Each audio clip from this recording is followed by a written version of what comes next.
So I was talking in the last YouTube about rotary valve trumpets, and this is a wonderful rotary valve trumpet that I developed for in coordination with the firm Siegmund Kanstel in California. I actually flew to Anaheim, to Los Angeles, and spent over New Year's, Christmas and New Year's there on my own steam and my own cost because Mr. Kanstel was busy with other things. And I think I might have stayed with my good friend Otto Reich at that time. Otto Reich was the main troubleshooter at the factory in California. And he's actually from Straubing, from Germany. So we spoke German together, and he's a great guy, great guy. And his wife was also very, very nice. And I stayed at their place because, I think 2 nights or something like that. Because, well, Mr. Kanstel didn't understand the importance of the continuum. The valves of this trumpet that we developed were made in Germany in the first place. And I took him to Mr. Bernhard Sierenbauer, his factory. One time I was here, we had a fast ride in my old black Porsche.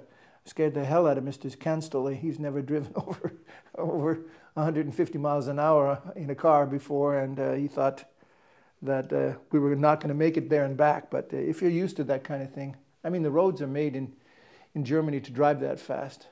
As a matter of fact, an R8 passed me in my Jaguar yesterday when I was picking up another trumpet just for this expose today, and going 300 and blew a tire.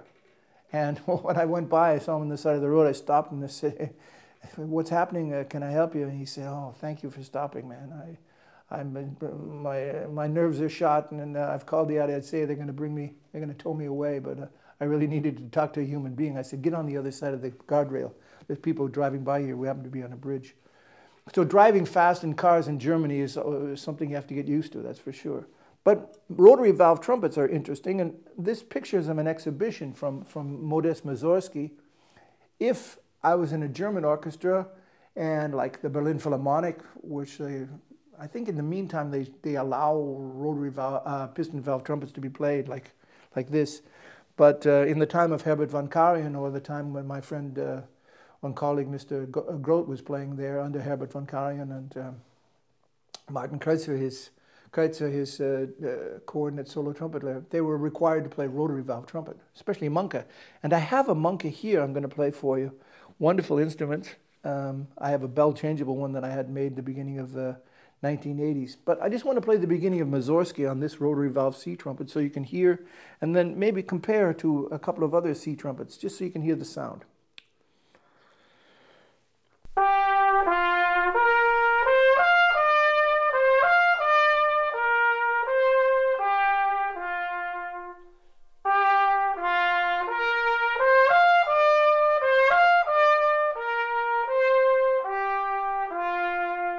I think it has a beautiful sound.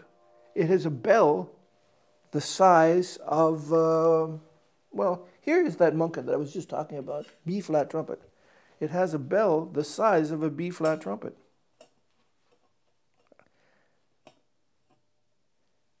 Not only in its flare, but also in its conicality. This is a Munke from the early 80s. The gold brass bell was made in California. I'll get back to this B-flat trumpet again later, and maybe grab another C trumpet. But to make a very quick comparison for you at home, I'll play the same thing again on this Selmer, which I'm sure they used in France, and what probably Maurice Ravel was thinking when he did his arrangement.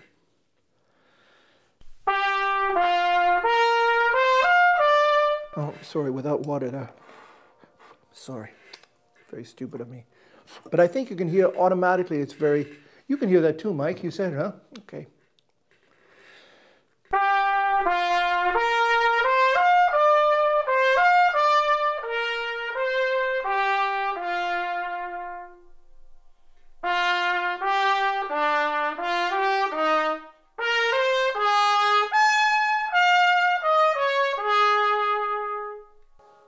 Very brilliant and very clear trumpet. But again, it's a question of what the hall that you're playing in and what the other ensemble musicians are playing for instruments. No man is an island. Here's another French trumpet. It's an F. Besson trumpet from the same period. This is unfortunately not polished up. Each trumpet that you polish costs a lot of money if you're doing it professionally. I actually do have some silver polish here that I didn't get to. But this doesn't make this trumpet any less worth just because this is shiny like a penny and this isn't.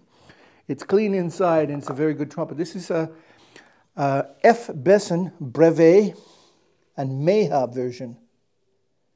And it has a lighter bell.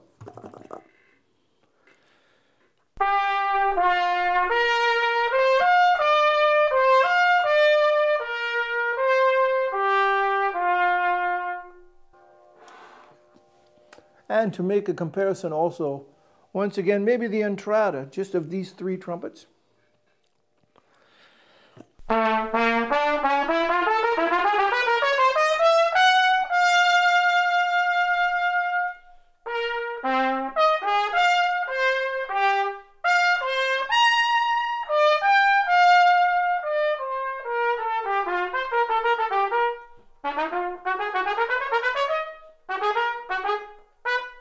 Oh, sorry, bit of a blackout. But I think each of these trumpets has another resistance. This trumpet, this French trumpet, has a much bigger bore than the Selmer, and it takes a lot more air to play. And sometimes you have to take another maybe bore of mouthpiece, or take a bigger breath, or get used to the instrument a little bit. It's not that you can't play everything that I played also on the Selmer, or can play on, oh, and maybe I should come back to this rotary valve for Honegger.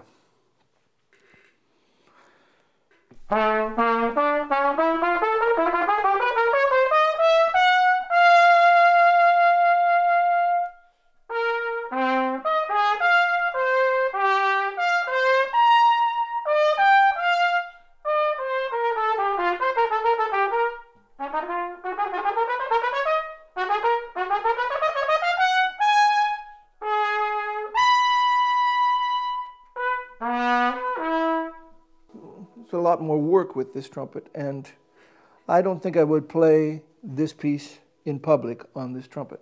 But maybe pictures of an exhibition if I was playing in a German orchestra and they required that I play a rotary valve trumpet, which is quite legitimate. I believe in traditions. I just don't believe in traditions that are just dogmatic. As I was saying before in an earlier YouTube about Professor Gielen expected me to come and play the 3rd and 7th Symphony of Beethoven on the rotary valve trumpet just because he thought that that's German. Well, of course it's German. It's a German trumpet. And Beethoven is of course German, but he never wrote for a rotary valve trumpet. And as a matter of fact, I think I even played it back then on this rotary valve Monke, which is a wonderful instrument that I had built in Cologne by Monke directly, that has a changeable bell. There are two bells for it. The one bell is what they call the Berlin model, and the other bell is the Cologne model. They played it also in the Gürzenich. I don't know if you can see that so much, but this bell is a little bit more, has a little more conicality and flares later, whereas this one is a bit bigger in the throat of the bell. And it makes a difference in the sound. Maybe I should just play a little bit for you and not talk so much. What I need, though, to do that is a proper rotary valve mouthpiece. And that means I need a mouthpiece that says on it RG, rotary valve German. Now an RG mouthpiece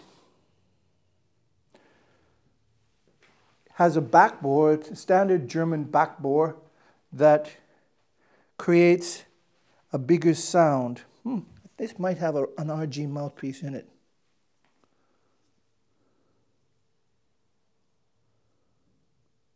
Now this is a rotary valve, but not a larger backbore like they would play for this Berlin model. It makes, let me see if I can find one for you. very quickly. This is a standard back bore. This is an A1H1. I need to be a little bit more organized before I start talking about mouthpieces. But for the sake of argument, it might be smarter. These have changeable lead pipes, by the way. But I'll just take this mount. It won't fit this. Well, I guess it would. Put this lead pipe back in. And the same mouthpiece that I played on the C trumpet. Now, the very first concert I ever played with the Bach Symphony Orchestra at the foot of the Herodias Atticus, in the Herodias Atticus Theater in Athens, at the foot of the Acropolis. My very first job, or my very first concert with the Bach Symphony Orchestra was the Fifth of Mahler.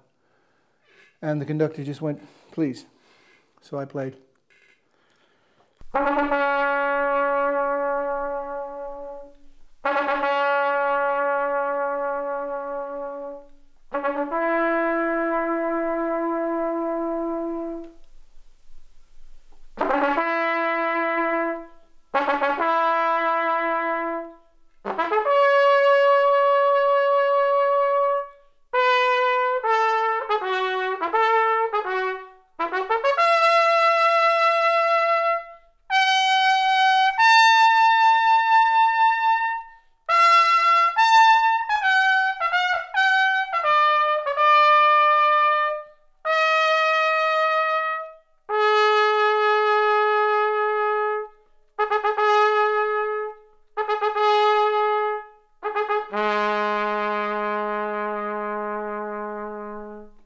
Now you have to remember that the Fifth Symphony of Gustav Mahler is absolute trumpet solo. So there's no conducting. There's in the middle part after the high note, the orchestra comes only for the high note in the beginning for one accord together. The trumpet then continues on alone. It's a lonely introduction, I'm telling you. And a lot of trumpet players have grown a lot of gray hair from that, I'm telling you. But let me just try this on this one that I had built here in Germany. Again with Zirnbauer valves, but with a bell that's made by Mr. Santner, the bell maker Santner. And it has, again, the krantz. This is a bell changeable instrument. I'll talk about that later, but I think you can hear a difference.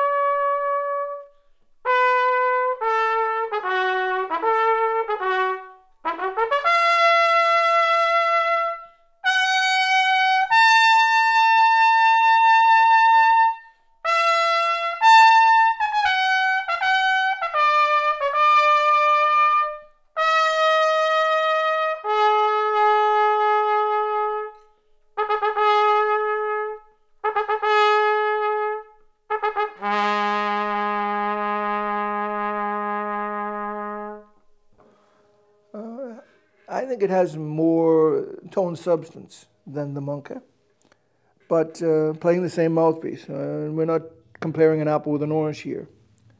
But it's a question of taste, and I'm glad I got more of the notes. I can tell you that in the next YouTube what happened just before that Fifth Symphony of Mahler original concert in Athens that time. When I see you again in Richard Carson Steuart, the man with the horns. Till then.